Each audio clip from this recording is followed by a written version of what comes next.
MLM, multi level marketing, network marketing, direct selling, और कुछ लोग तो कहते हैं कि चैन सिस्टम, मेंबर बनाने की स्कीम, जोड़ने का काम, मुर्गा बनाने का बिजनेस, टोपी पहनाने वाला बिजनेस। बहुत सारे भिन्न भिन्न नाम है इसके जो उससे लोग पुकारते हैं। जो लोग नेगेटिव है वो नेगेटिव तरीके से इसको देखते हैं, जो पॉजिटिव है वो पॉजिटिव तरीके से इसको देखते हैं। तो आज हम इसके बारे में डिस्कस करेंगे, क्या MLM सच में लोगों को बेवकूफ बनाने वाला काम है? क्या MLM सच में लोगों के पैसे लूटने का काम है? क्या सच में MLM एक बेरोजगार बनाने का जरिया है लोगों को, या फिर एक MLM पूरी दुनिया के अंदर रोजगार पैदा पैदा करने वाला एक बिजनेस है? तो हेलो गाइस, नाम हर्ष उपाध्याय। आज के समय में एक नेटवर्क मार्केटिंग कंपनी के अंदर 100% काम कर रहा हूँ। और आज से लगभग लगभग 8 महीने पहले इस बिजनेस की मैंने स्टार्टिंग करी थी। आज बहुत अच्छा अचीवमेंट, बहुत अच्छा टीम साइज बन चुका है। तो उसी के बिहाफ पे, उसी के एक्सपीरियंस से आज आपको मैं बताने वाला हूँ कि MLM क्या चीज है लोगों के नजरिए में, और लोग इसे क्यों इतना नेगेटिव तरीके से लेते हैं। आज इस सब चीजों के बारे में मैं आपको 1 to 1 करके डिस्कस करूंगा। तो आइए इस वीडियो को शुरू करते हैं। MLM, इसने कुछ ना कुछ तो ऐसा काम करा होगा ना, कुछ ना कुछ तो ऐसा इसने, मैं कह सकता हूँ, घपला किया होगा, या फिर इसने ऐसा कुछ ना कुछ कांड ऐसे करे होंगे जिसकी वजह से ये बदनाम है। कोई भी चीज ऐसे ही बदनाम नहीं होती। कोई भी स्टार हो, कोई भी चीज हो, कोई भी एक ब्रांड हो, वो ऐसे ही बदनाम नहीं होता। उसने कुछ ना कुछ ऐसा करा होता है अपनी लाइफ में या अपने उस कैरियर के अंदर जिसकी वजह से वो बदनाम है। तो हम इसके बारे में भी डिस्कस करेंगे, और MLM की सच्चाई क्या है इसके बारे में भी डिस्कस करेंगे। तो आज से कुछ समय पहले की मैं बात करता हूँ। आप लोगों को पता होगा, आपने के साथ में तो ऐसी चीज नहीं हुई होगी, लेकिन आपके यहाँ जो दादा परदादा और उनसे भी ऊपर जो दादा वगैरह होते हैं ना, उनके साथ में ये चीज हुई होगी कि पहले के समय में क्या होता था, करेंसियां मार्केट में नहीं हुआ करती थी, पैसे मार्केट के अंदर नहीं हुआ करते। तो लोग क्या काम करते थे, किसी के पास में गेहूं होता था, और अगर कोई दूसरा पर्सन है उसके पास में चावल होता था, और उसको चावल चाहिए जिसके पास में गेहूं है, और चावल जिसके पास में उसको गेहूं चाहिए, तो क्या काम करते हैं, दोनों एक्सचेंज कर लेते थे। इसको इंग्लिश में बार्टर सिस्टम बोलते हैं और हिंदी में वस्तु विनिमय बोलते हैं, जैसा आपको यहाँ पे स्क्रीन पे दिखाई भी दे रहा होगा।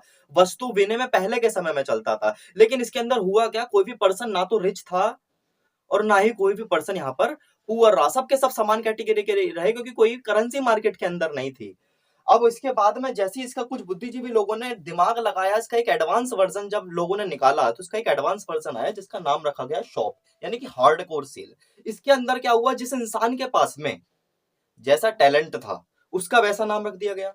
अब जैसा मैं एग्जांपल के तौर पे लेता हूं कि जैसे कोई लकड़ी का काम करता था, उसका नाम बढ़ई, बड़े होते लकड़ी के वाला।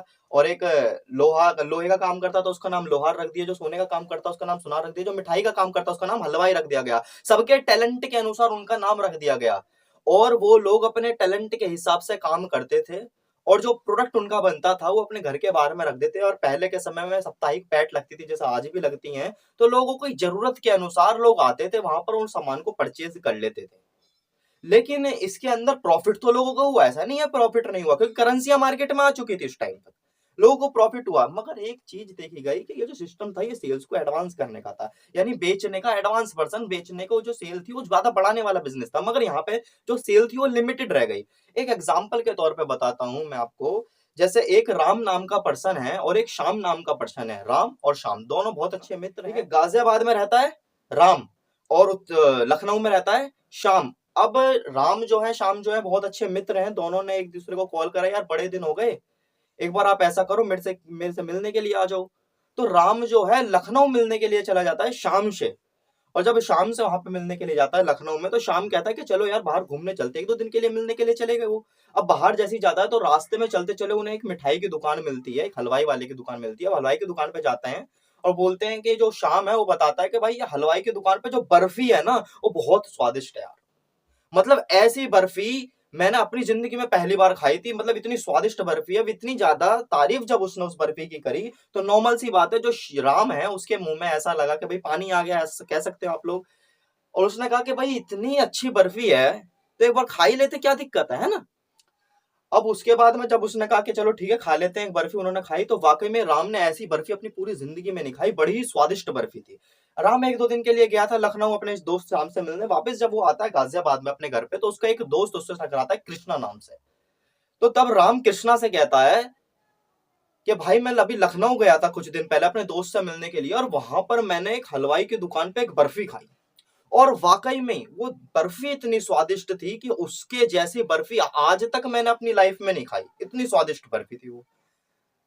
अब जो राम है उसने कृष्णा को जब ये चीज बताई तो कृष्णा को भी ऐसा लगा, जब यार इतनी अच्छी बर्फी है तो एक बार हमें भी खिलवाओ। तो सर साथियों, आप लोग कमेंट में जरूर ये चीज बताना, क्या एक बर्फी के टुकड़े को खिलाने के लिए कृष्णा कृष्णा को राम लखनऊ लेकर जाएगा? राम कृष्णा को एक बर्फी के टुकड़े को खिलाने के लिए गाजियाबाद से लखनऊ लेकर जाएगा? ये चीज आप कमेंट में बताना। मोस्टली नहीं, मैं तो कहता हूँ 100% लोगों का आंसर यही रहता है कि भाई नहीं जाएंगे। इसका रीजन है क्योंकि कोई भी प्रॉफिट यहाँ पर नहीं था। लेकिन अगर यहाँ पर कोई प्रॉफिट राम का होता तो राम उसको साइकिल से लेके जाता, कार से लेके जाता, हेलीकॉप्टर से लेके जाता, एयरप्लेन से लेके जाता, कैसे भी लेकर जाता, उसको लखनऊ लेकर जाता, हलवाई की दुकान पे लेके जाता, बर्फी खिलाता और उसको वापस भी लेकर आता। लेकिन कोई भी प्रॉफिट, कोई भी फायदा ना होने की वजह से यहां पर उसको लेकर नहीं गया। यानी कि ये जो शॉप, ये हार्डकोर जो सेल थी, इसकी बिक्री, इसकी दुकानदारी, इसकी सेल तो होनी थी बर्फी की, मगर कोई फायदा, कोई प्रॉफिट ना होने की वजह से यहां पर जो इसकी सेल थी वो रुक गई। तब कुछ बुद्धिजीवी लोगों ने इसके अंदर दिमाग लगाया और उनका भी एक एडवांस वर्जन निकाला और उसका नाम रखा गया फ्रेंचाइजी। फ्रेंचाइजी का मतलब यह हुआ कि हर एक ब्रांड की अलग अलग फ्रेंचाइजी होती है। जैसे मैं एक बात करता हूँ, मोस्टली ब्रांड जैसे डोमिनोज हो गया, बर्गर किंग हो गए, और रिबोक जैसे जूते जो होते हैं, रिबोक के, बाटा कंपनी के जूते होते हैं, और अलग अलग ब्रांड्स होते हैं जैसे हल्दीराम हो गया। इन सबकी ना एक फ्रेंचाइजी खुली हुई है। मैं पहले वाला ही केस लेता हूं जहां पर राम शाम के यहाँ पे जाता है लखनऊ में और शाम से जाके मिलता है। इस बार वो बर्फी नहीं खिलाता, इस बार कहता है कि भाई साहब ये डोमिनोज का पिज्जा यहाँ पे बहुत अच्छा मिलता है। वो डोमिनोज के पिज्जा के पास में जाता है, उनकी फ्रेंचाइजी के पास में जाता है, और वहां पे वो पिज्जा खाता है, उसको अच्छा पिज्जा लगता है। जब वो वापस गाजियाबाद के अंदर आता है राम, और उसका दोस्त कृष्णा उसे वापस मिलता है, वो कहता है यार मैं लखनऊ गया था, मुझे वहां पे पिज्जा खाने को मिला, एक डोमिनोज का फ्रेंचाइजी थी, वहां पे मुझे बहुत अच्छा पिज्जा लगा। वो कहता है कि भाई मुझे भी खिलवाओ। तो गाजियाबाद में उसी जगह पर, उसी सिटी के अंदर कहीं ना कहीं डोमिनोज की एक फ्रेंचाइजी जरूर होगी। वहां पर वो जो राम है अपने दोस्त कृष्णा को ले जाकर बहुत ही आसानी से उसको डोमिनोज का पिज्जा खिलवा देगा। सही कह रहा हूं मैं? यानी कि जो सेल वहां पर होनी थी, जो पहले नहीं हो पा रही थी, जो शॉप में सेल नहीं हो पा रही थी, वो फ्रेंचाइजी के अंदर सेल होने लग गई, वो रिटर्न होने लग गई, सेल जो है अब होने लग गई। बट उसके अंदर हुआ क्या, मेन इसके अंदर भी एक प्रॉब्लम क्या आई कि यहां पर सिर्फ और सिर्फ उसी पर्सन ने पैसा कमाया जिसके पास में ऑलरेडी पैसा था। क्योंकि एक फ्रेंचाइजी की मैं बात करूं आपसे, तो एक फ्रेंचाइजी को खोलने के लिए लगभग 10 से 20 लाख रुपए चाहिए, और एक आम इंसान के पास में इतना पैसा नहीं है। ये बिल्कुल सच बात है। अब अगर मेरे को कोई फ्रेंचाइजी खोलनी है तो मेरे को क्या करना पड़ेगा? अब जैसे मेरे को सबसे पहले एक मान लेता हूँ बर्गर किंग है, बर्गर किंग की मुझे अगर फ्रेंचाइजी खोलनी है गाजियाबाद के अंदर, तो मैं क्या काम करूंगा कि सबसे पहले मेरे को बर्गर किंग के हेड ऑफिस जाना पड़ेगा।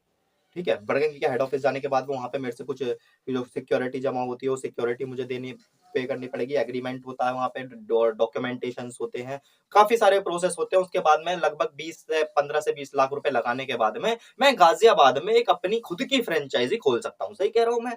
अब मेरा दोस्त राम गाजियाबाद में मेरे पास में आता है, जो गाजियाबाद में राम रहता है, मेरा दोस्त है, मेरे पास में ऑफिस आता है और मेरे से कहता है कि हर्ष भाई आपने तो बड़ी अच्छी फ्रेंचाइजी खोली है, एक मेरी भी खुलवा दो। तो आप लोग कमेंट में सच सच बताना, क्या मेरे पास में कोई राइट, कोई अधिकार है कि मैं राम की फ्रेंचाइजी खुलवा सकता हूं? नहीं। क्यों? क्योंकि मेरे पास में कोई राइट नहीं। अगर राम को फ्रेंचाइजी खोलनी है तो राम को क्या करना पड़ेगा? राम को भी बर्गर किंग के हेड ऑफिस जाना पड़ेगा, डॉक्यूमेंटेशन करना पड़ेगा, एग्रीमेंट करना पड़ेगा, सिक्योरिटी पे करनी पड़ेगी। 20 से 20 लाख रुपए लगभग लगाने के बाद में राम भी अपनी एक फ्रेंचाइजी गाजियाबाद में खोल सकता है। लेकिन मैंने जैसा पहले कहा कि 10 से 20 लाख रुपए बहुत बड़ा अमाउंट होता है। आज के समय में इतना पैसा लोगों के पास में नहीं है। यानी कि सेल यहां पर हो रही थी, मगर जिसके पास में पैसा था उसी ने पैसा कमाया। फिर इसके अंदर और बुद्धिजीवी लोगों ने दिमाग लगाया और इसका एक एडवांस वर्जन निकाला जिसका नाम रखा गया MLM, network marketing, direct selling. इसी को लोग बोलते हैं चैन सिस्टम, मेंबर बनाने का काम, फंसने फंसाने वाला काम, बहुत सारे नाम इसके रखते हैं। अब अगर मैं एमएलएम की बात करूं तो आज मार्केट के अंदर इसके प्रति नेगेटिविटी बहुत ज्यादा नेगेटिविटी है। आप लोगों से जाके कुछ भी काम बोलो कि भाई, अगर आप बोलो ना मैं चपरासी का काम करता हूं, लोग उसमें घुसे, आप बोल दो साला मैं एमएलएम करता हूं, लोग आपको मतलब बात करना बिल्कुल बंद कर देंगे, आपसे 10 किलोमीटर दूर चले जाएंगे उस टाइम। सच बता रहा हूं मैं ये बात, लोग एमएलएम वाले बंदों से बात नहीं करना चाहते आज। अब एक छोटा सवाल मैं आपसे पूछता हूं, एक व्यक्ति पैदल चल रहा है, एक व्यक्ति साइकिल पे चल रहा है, किसकी इज्जत ज्यादा होगी? कमेंट में बताओ। साइकिल वाले की। एक पर्सन जो है साइकिल से चल रहा है, एक बाइक से चल रहा है, किसकी इज्जत ज्यादा होगी? बाइक वाले की। एक पर्सन बाइक से चल रहा है, एक पर्सन कार से चल रहा है, किसकी इज्जत ज्यादा होगी? कार वाले की। और एक पर्सन कार से चल रहा है, एक पर्सन एरोप्लेन से चल रहा है, किसकी इज्जत ज्यादा होगी? एरोप्लेन वाले की।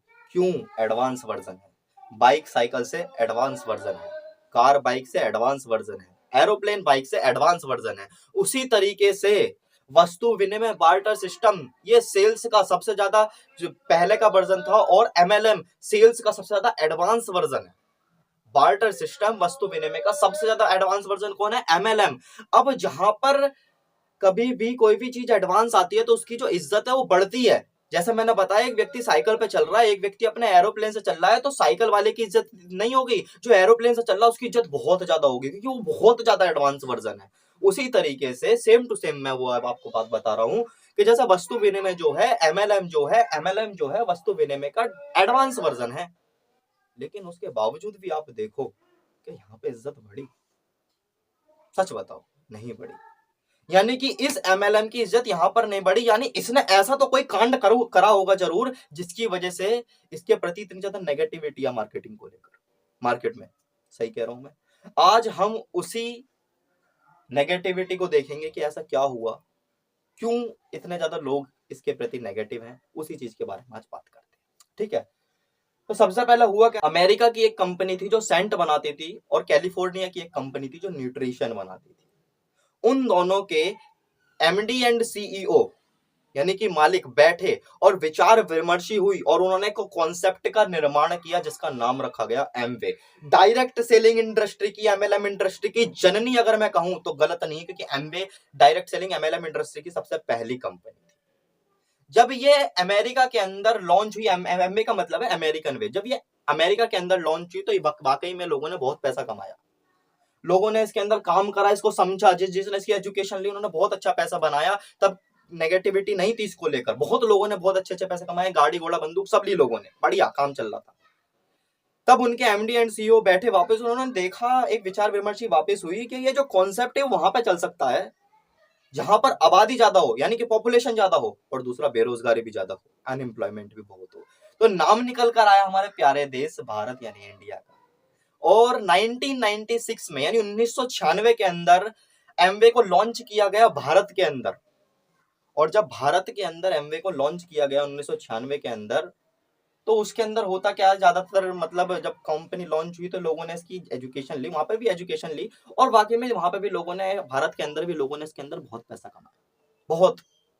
तब नेगेटिविटी भारत के अंदर नहीं, कि आप जानते हो कि हमारा भारत बहुत ज्यादा इमोशनल देश है, और ये भी आपको बात पता होगी कि भारत में कोई चीज ओरिजिनल पहले आती, ओरिजिनल बाद में आती है, पहले उसका डुप्लीकेट वर्जन मार्केट में जरूर आ जाता है। सही कह रहा हूं मैं? उसी तरीके से जब एमवे भारत में लॉन्च हुई 1996 में, लोगों ने बहुत अच्छा पैसा कमाया।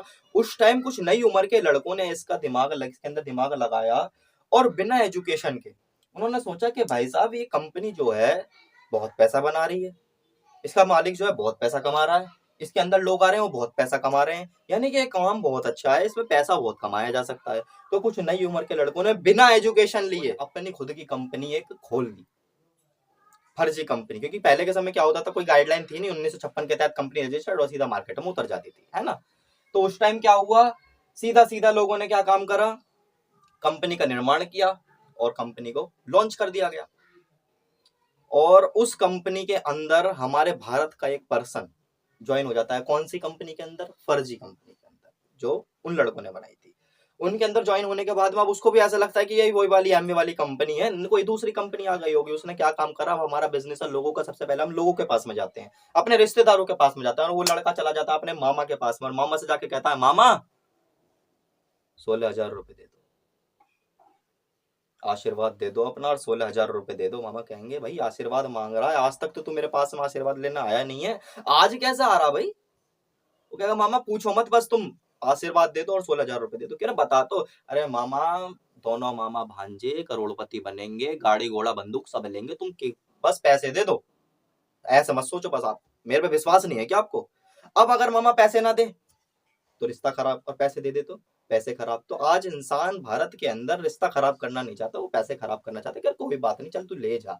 वो लेकर जाता है और उस कंपनी के अंदर लगा देता है। अब बिना एजुकेशन के कोई कंपनी अगर आप खोल रहे हो तो नॉर्मल सी बात है, उसके अंदर आप नुकसान उठाओगे। 1 महीना 2 महीने के बाद में जब उस कंपनी को देखा गया, वो जो मालिक था कि यार ये इसमें तो कोई प्रॉफिट हो ही नहीं रहा है, क्योंकि बिना एजुकेशन की खोल दी, कोई कैलकुलेशन थी नहीं उनके पास से। तब तक जितना पैसा आया था, उन 2-4 लोगों ने वो पैसा उठाया